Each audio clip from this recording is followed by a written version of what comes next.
Hello everyone, this is Pierre from SystemaAtHome and welcome to video number 5 from my series SystemaAtHome. It has been pointed out to me that I was spending way more time writing subtitles to my videos than actually recording them. So I decided to now do them in English as well as in German. So yeah, I hope that my English is correct enough and that everybody can understand me. If not, well, write a comment and I'll try to do it better next time. So our subject today is going to be push-ups. Only the kind of push-ups in Systema that is used as a preparation for striking. The reason is that push-ups are a very complex exercise with a lot of different variants, and you can do push-ups for about everything depending on what you want to activate in your body. So today we're only going to talk about the Systema push-up used for punching. You could use push-ups for a lot of other different purposes, depending on whether you want to train more the shoulders or the breast muscles, or if you want to work more on your core, or if you want to make it more of a psychological exercise, working on your breathing and so on. Today we're going to look simply at the push-up technique that will yield the most results for striking. Word of warning. The push-up is a complex exercise. It requires preparation. The first 4 videos I made in this series are actually a preparation for the push-up video, and I would strongly advise you to look at those before going back to the actual push-up video. Second warning. A badly done push-up tends to compress the spine. So if you have any back problems such as slip discs or scoliosis or anything like that, do not attempt push-ups alone at home. Only practice them with a trained teacher. Otherwise, well, push-ups do tend to put a lot of load, a lot of pressure on the shoulders, on the arms, etc. So if you have any problems in those areas, exercise caution. Alright, the main difficulty when performing push-ups is keeping the neck and the shoulders relaxed, because what you want to avoid is lifting the shoulders, contracting the neck. You want to keep your neck and shoulders as relaxed as possible, and which is why we're going to make this little preparation exercise for the push-ups. First, try and relax your shoulders and necks as much as you can, keep them as straight as you can, and lift your hands in front of you at shoulder height. Your shoulders should be relaxed. Do not lift them, keep them down, okay? But not pulling, just relax, okay? Same idea, do not roll your shoulder forwards, keep them back. I'll show it from the side. Keep the shoulder backwards. Pushing the shoulder forwards is not going to help you doing a push-up.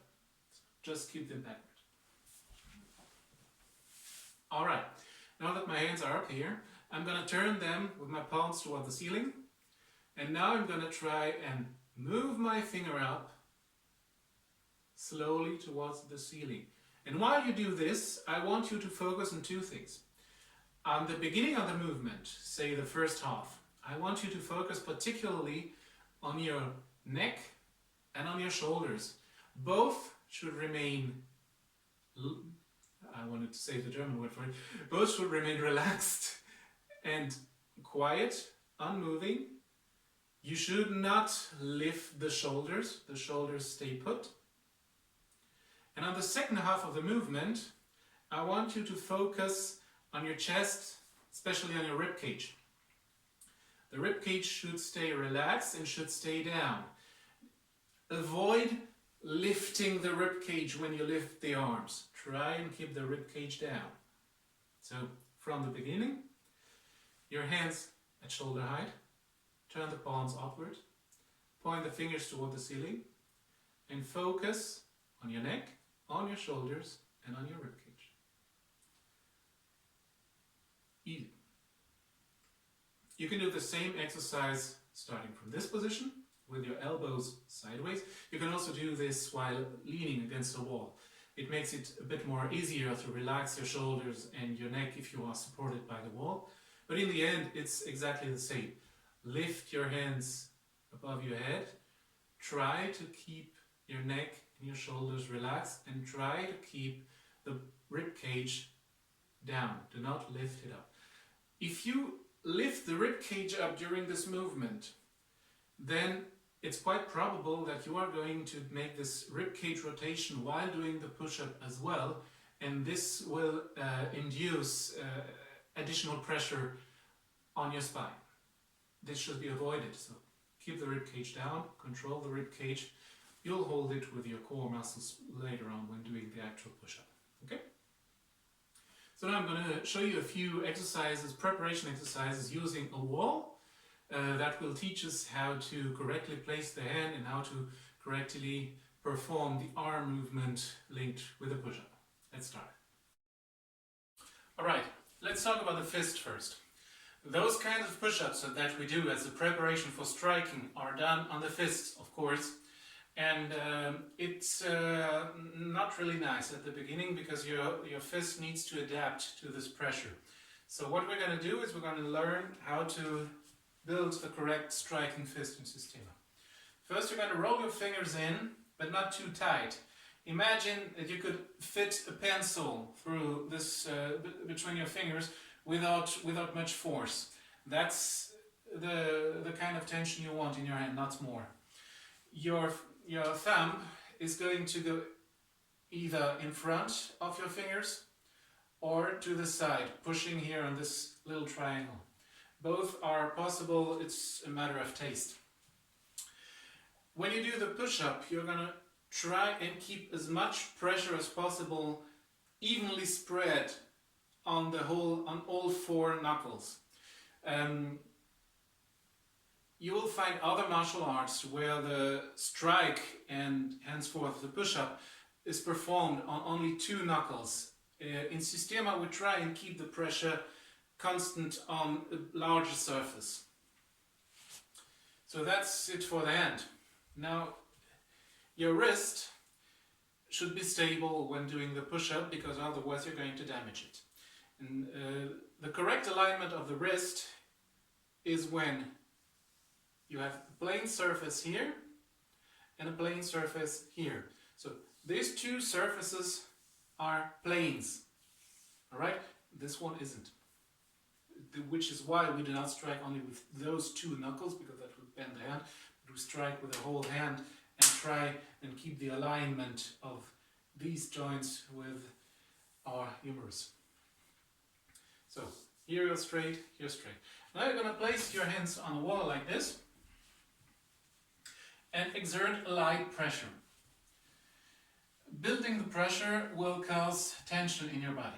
And now we're going to relax this tension piece by piece, starting in the feet. So concentrate on the pressure, on the feeling of pressure on your fingers, and try and maintain this feeling for the whole exercise.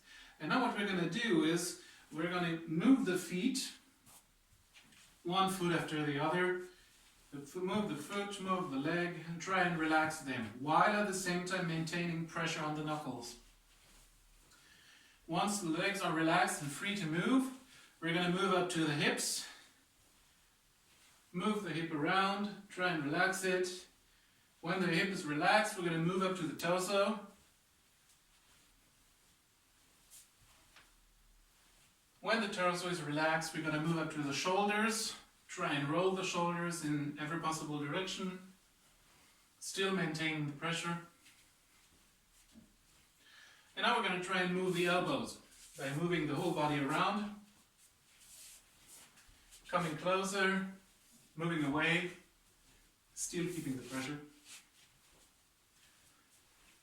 And once our elbows are free to move, we're going to try and move our wrists. Be careful there, not too much pressure, but try and feel what happens in your wrist when you try to maintain the pressure against the wall. This exercise will help you stabilize the wrist. And finally, let me show you it only with one hand. We're going to try and look for the last bit of mobility that's left in our hand. For example, by opening the hand, moving the fingers around, or just, slightly contracting the hand, moving the fingers in relation to one another. A little bit of mobility left in the hand, despite this pressure that we're holding. You'll notice that we are relaxing from the feet up to the fist. This should remind you of video number 1. In case you haven't seen it, please go and see it, where we talked about progressive contraction and progressive relaxation. And that's exactly this principle that we're using here. We're relaxing from the feet up to the fists. Now, once this works, I'd like you to place your fists approximately at diaphragm height, so lower rib cage. Step away from the wall so that you have one arm length to the wall. And now you're gonna bend the elbows and move your body closer to the wall. This will create a pressure in your fist. And in this position, first start by relaxing the body, making sure whatever is contracted is really needed for support and nothing else. And then move away from the wall.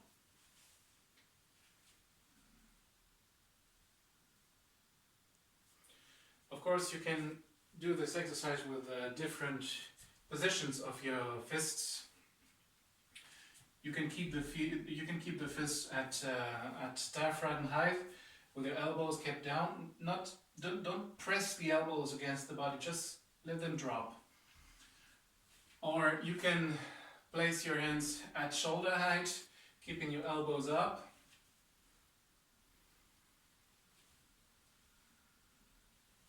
That's exactly the same exercise. And of course, you have to be extremely careful what happens with your neck, with your shoulders, and with your rib cage in this exercise.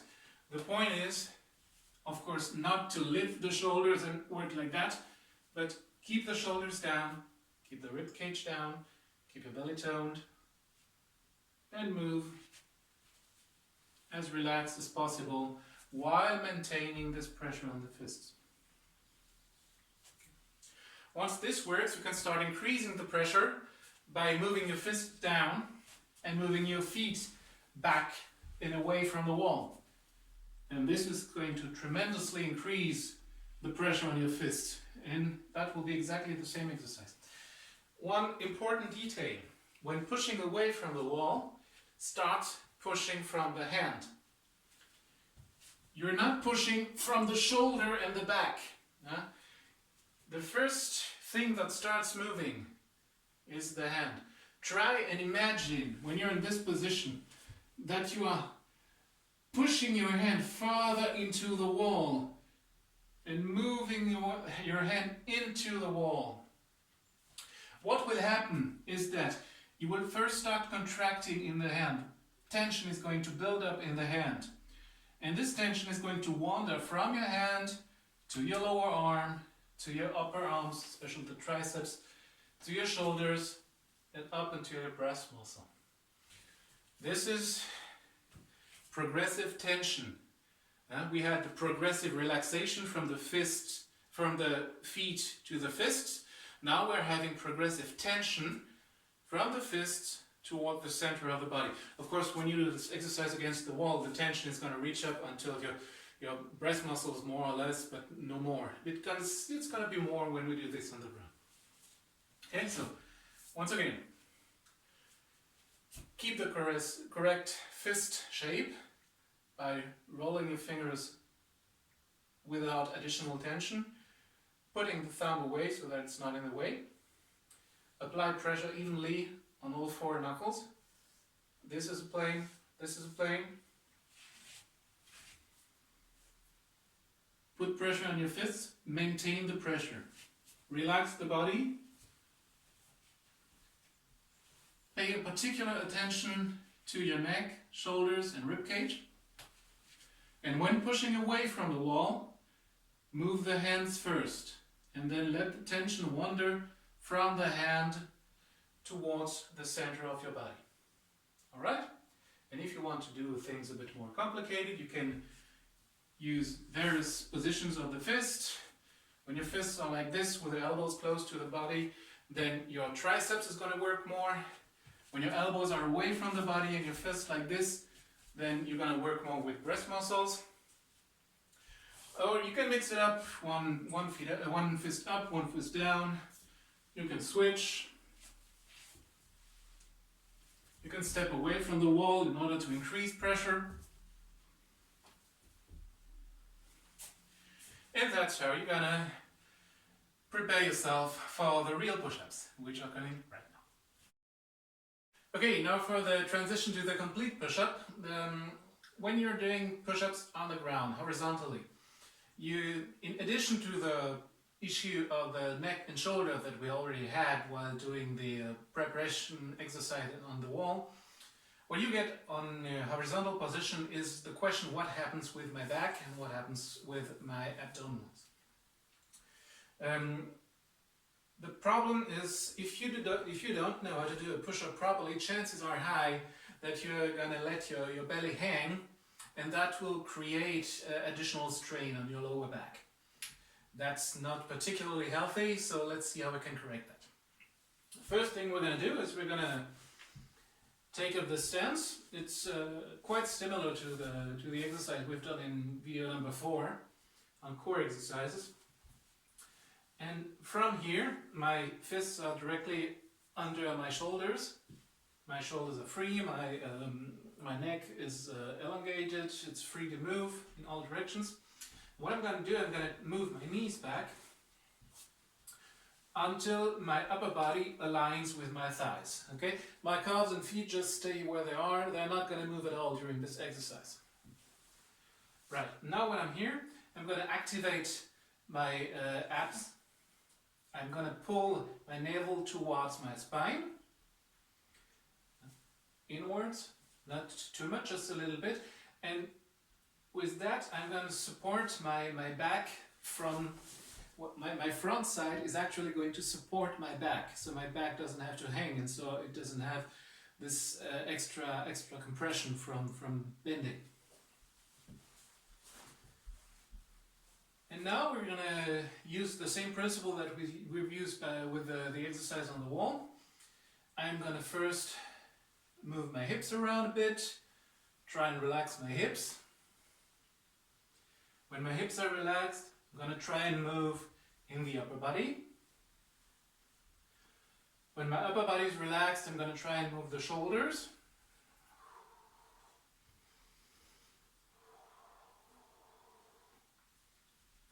My shoulders are relaxed. Now I can go down by bending the elbow. And then up. Alright? That's the basic idea. One very important thing. It can happen quite fast if I'm not careful that my shoulder blades do like this. Yeah? My shoulder blades could be moving together if I'm not careful. This is not particularly good, because what's going to happen if you let your shoulder blades move together is that your spine is going to hang in between your shoulder blades, and this is going to create additional tension on your neck. So you have to be careful to keep the shoulder blades apart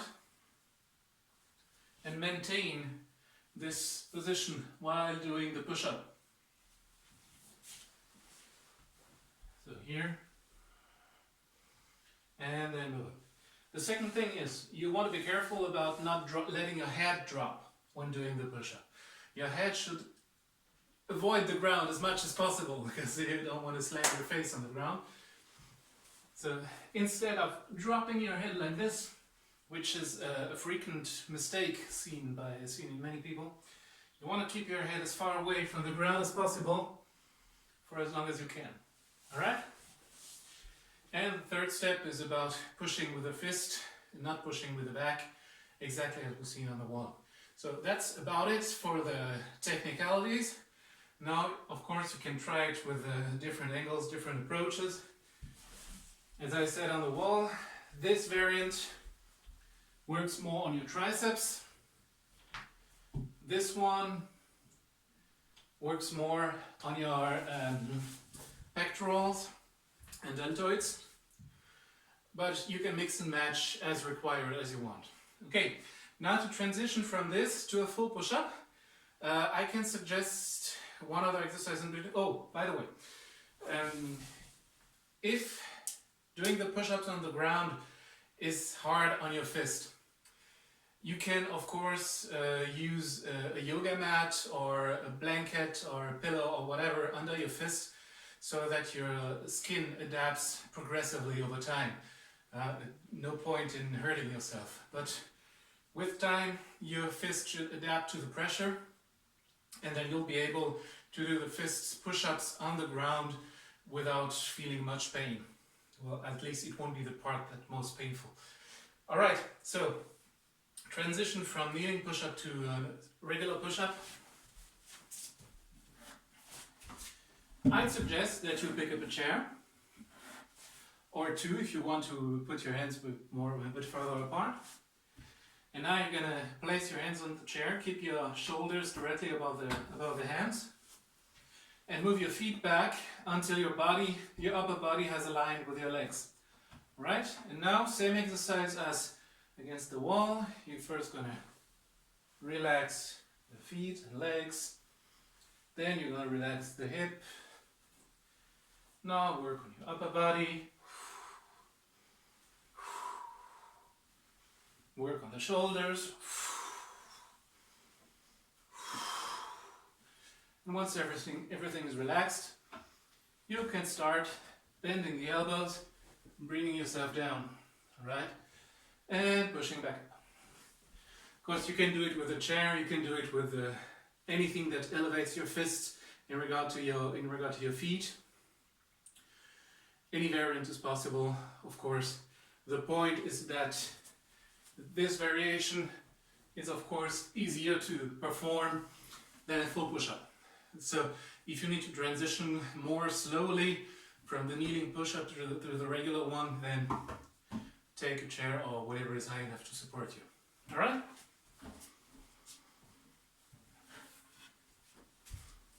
Okay, now for the full push-up.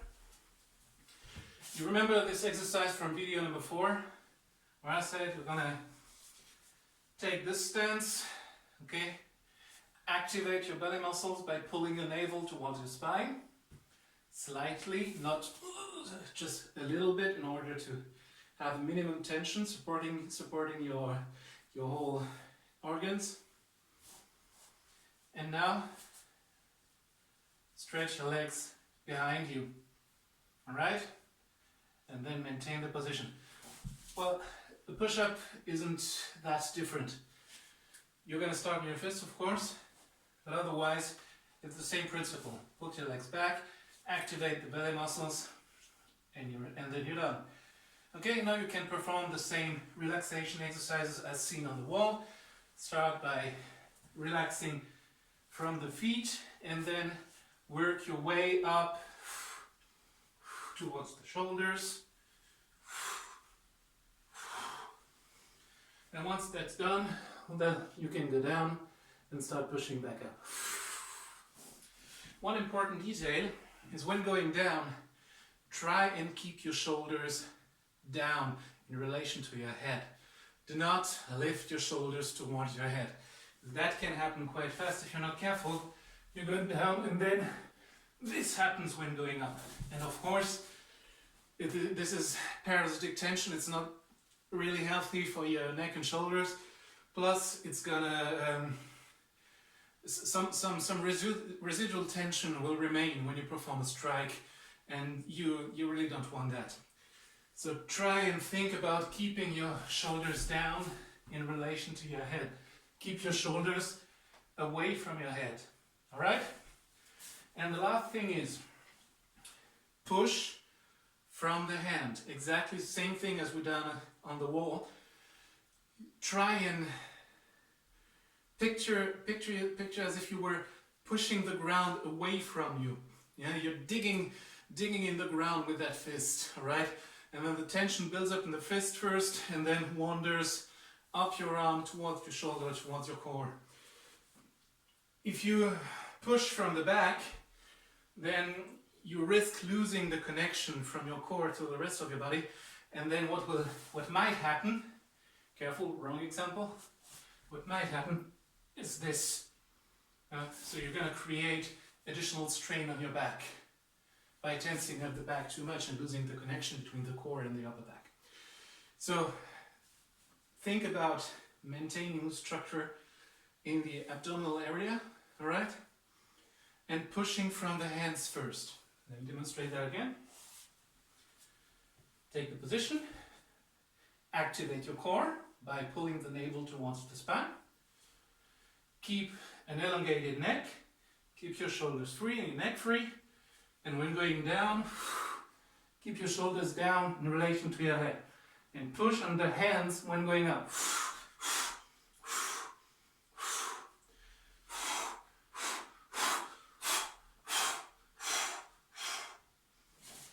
And that's it, more or less. Of course, there are lots of different variations that you can perform. You can do the triceps push-up, you can do the pectoral push-up, you can mix it up, you can try different breathing patterns. I'll make another video about breathing patterns on strength building exercise. This is not the point today. Today the idea is to give you the first basic technique of the Systema push-up. So in a nutshell, remember this: your hand should be closed but relaxed. Your neck and shoulders should be free to move, free of tension. Activate the core and then move from the hands. And that's about it regarding the Systema push-up. I hope you enjoy yourself by practicing. If you have any question, write a comment, send an email, put up a smoke signal or anything. I'll try and reply as much as I can, and see you next time.